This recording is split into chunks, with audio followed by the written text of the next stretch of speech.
ಇಂದಿನ ವಿಡಿಯೋದಲ್ಲಿ ಮರಣ ಹೊಂದಿದ ವ್ಯಕ್ತಿಗಳ ಯಾವ ವಸ್ತುಗಳನ್ನು ಮನೆಯ ಸದಸ್ಯರು ಬಳಸಬಾರದೆಂದು ವಿವರವಾಗಿ ತಿಳಿಯೋಣ.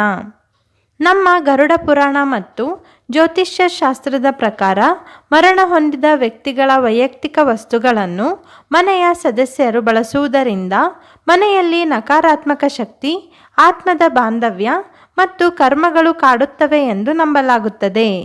ಶ್ರೀಕೃಷ್ಣನು ಹೇಳಿದಂತೆ ಭೂಮಿಯ ಮೇಲೆ ಜನಿಸಿದ ಪ್ರತಿ ವ್ಯಕ್ತಿಯು ಒಂದಲ್ಲ ಒಂದು ದಿನ ಮರಣ ಹೊಂದಲೇಬೇಕು.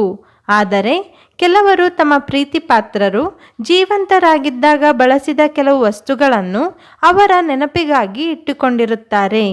ಈ ರೀತಿ ಮರಣ ಹೊಂದಿದವರ ವಸ್ತುಗಳನ್ನು ಬಳಸುವುದರಿಂದ ನೀವು ಇಷ್ಟಪಡುವ ನಿಮ್ಮ ಪ್ರೀತಿ ಪಾತ್ರರ ಆತ್ಮಕ್ಕೆ ಶಾಂತಿ ದೊರೆಯುವುದಿಲ್ಲ ಹಾಗೂ ಅವರ ಕರ್ಮಗಳು ಮತ್ತು ನಕಾರಾತ್ಮಕ ಶಕ್ತಿಗಳು ನಿಮ್ಮತ್ತ ಆಕರ್ಷಿಸಲ್ಪಡುತ್ತವೆ. ಅದಕ್ಕಾಗಿ ಮರಣ ಹೊಂದಿದ ವ್ಯಕ್ತಿಗಳ ವಸ್ತುಗಳನ್ನು ಬಳಸುವುದು ಒಳ್ಳೆಯದಲ್ಲ. ಹಾಗಾದರೆ ಆ ವಸ್ತುಗಳು ಯಾವುವು ಎಂದು ತಿಳಿಯುವ ಮುಂಚೆ ಈ ವಿಡಿಯೋಗೆ ಲೈಕ್ ಕೊಟ್ಟು ಜೈ ಶ್ರೀಕೃಷ್ಣ ಎಂದು ಕಮೆಂಟ್ ಮಾಡಿ. 1. ಪಾದರಕ್ಷೆಗಳು. ಪಾದರಕ್ಷೆಗಳನ್ನು ಒಬ್ಬ ವ್ಯಕ್ತಿಯ ಪ್ರಮುಖ ವೈಯಕ್ತಿಕ ವಸ್ತುವೆಂದು ಪರಿಗಣಿಸಲಾಗುತ್ತದೆ. ಚಪ್ಪಲಿಗಳು ವ್ಯಕ್ತಿಯ ಆತ್ಮಕ್ಕೆ ನಿಕಟ ಸಂಬಂಧ ಹೊಂದಿರುವುದರಿಂದ ಅವುಗಳನ್ನು ಬಳಸಬಾರದು. ಮರಣ ಹೊಂದಿದವರ ಚಪ್ಪಲಿಗಳನ್ನು, ಶೂಗಳನ್ನು ಬಳಸುವುದರಿಂದ ಅವರ ಕರ್ಮಗಳು ಮತ್ತು ಶಕ್ತಿಗಳು ನಿಮ್ಮ ಜೀವನಕ್ಕೆ ವರ್ಗಾವಣೆಯಾಗುತ್ತವೆ. ಇದರಿಂದ ನಿಮ್ಮ ಜೀವನದಲ್ಲಿ ಋಣಾತ್ಮಕ ಪರಿಣಾಮಗಳು ಬೀರುತ್ತವೆ.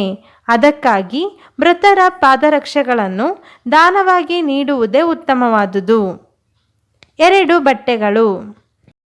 ನಮ್ಮ ಹಿಂದೂ ನಂಬಿಕೆಗಳ ಪ್ರಕಾರ ಬಟ್ಟೆಗಳು ವ್ಯಕ್ತಿಯ ಶಕ್ತಿ, ಭಾವನೆಗಳು ಮತ್ತು ಕರ್ಮಗಳನ್ನು ಹೀರಿಕೊಳ್ಳುತ್ತವೆ.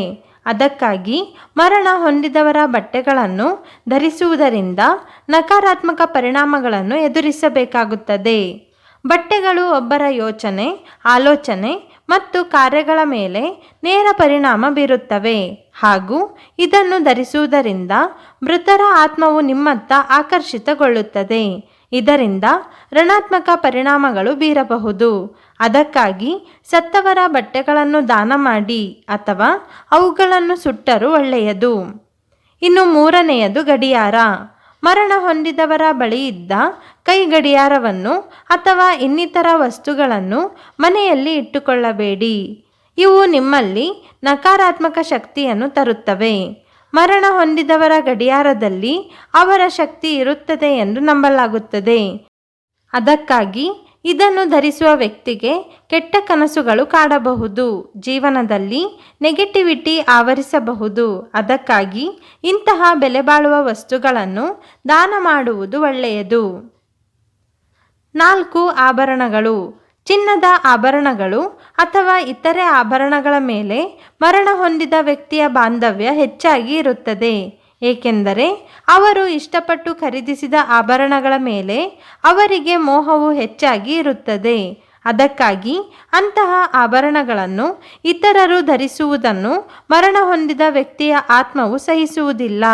ಅದಕ್ಕಾಗಿ ಬಂಗಾರದ ಆಭರಣಗಳನ್ನು ಕರಗಿಸಿ ಬೇರೆ ಆಭರಣಗಳನ್ನಾಗಿಸಿ ಧರಿಸುವುದು ಉತ್ತಮ. ಇಲ್ಲವೇ ಬೆಲೆ ಬಾಳುವ ಈ ಆಭರಣಗಳನ್ನು ದಾನ ಮಾಡುವುದು ಒಳ್ಳೆಯದು. 5. ಪಾತ್ರೆಗಳು. ಮರಣ ಹೊಂದಿದ ವ್ಯಕ್ತಿಯು ಬಳಸುತ್ತಿದ್ದ ತಟ್ಟೆ, ಲೋಟ ಮತ್ತು ಇನ್ನು ಮುಂತಾದ ಪಾತ್ರೆಗಳನ್ನು ಬೇರೆಯವರು ಬಳಸುವುದು ಒಳಿತಲ್ಲ. ಈ ವಸ್ತುಗಳು ವ್ಯಕ್ತಿಯ ಉಳಿದ ಶಕ್ತಿ ಮತ್ತು ಭಾವನೆಗಳನ್ನು ಒಳಗೊಂಡಿರುತ್ತವೆ. ಇವು ಕುಟುಂಬದ ಸದಸ್ಯರ ಸಂಬಂಧಗಳ ಮೇಲೆ ಪರಿಣಾಮ ಬೀರಬಹುದು. ಅದಕ್ಕಾಗಿ ಮರಣಿಸಿದ ವ್ಯಕ್ತಿಯ ಪಾತ್ರೆಗಳನ್ನು ಬಳಸುವುದು ಅಶುಭವಾಗಿದೆ. ಹೀಗೆ ಈ ಮೇಲೆ ತಿಳಿಸಿರುವ ಎಲ್ಲ ವಸ್ತುಗಳನ್ನು ನೀವು ಬಳಸದೆ ದಾನವಾಗಿ ನೀಡಿ. ಇಲ್ಲದಿದ್ದರೆ ಜೀವನದಲ್ಲಿ ಕಷ್ಟಗಳು ನಿಮ್ಮನ್ನು ಕಾಡುತ್ತವೆ. ಎಚ್ಚರಿಕೆ.